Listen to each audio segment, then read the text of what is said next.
Saya percaya yang mana-mana company ataupun bisnes pun, antara cabaran utama yang paling besar adalah menguruskan company itu pertama, ataupun yang lebih tepat lagi, menguruskan pekerja.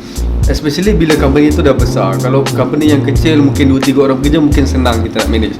Tapi bila company you dah beratus pekerja, dah berpuluh pekerja, ianya agak memeningkan. Kadang-kadang bila kita sebagai business owner ni, kita nak fokus more on growingkan company kita. Tapi bila masalah pekerja datang, dia sedikit sebanyak akan merencatkan kita punya perjalanan, dengan mana mengganggu kita punya proses penumbuhan syarikat.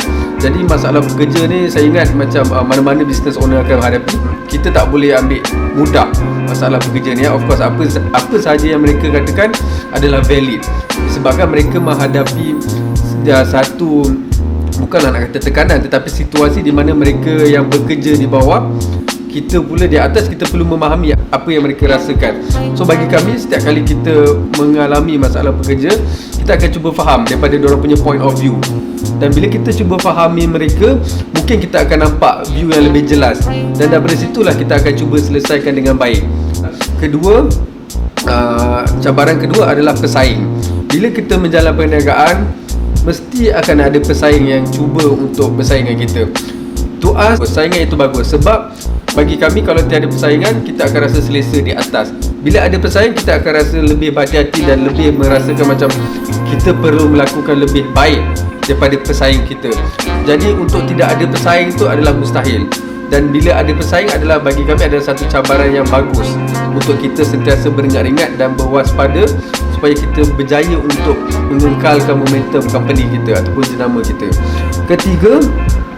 Cabaran ketiga adalah untuk kekal relevan di dalam market, di dalam pasaran.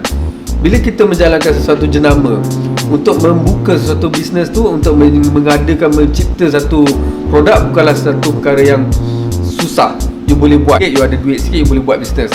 Tapi untuk you sustain, untuk you relevan, itu adalah agak sukar.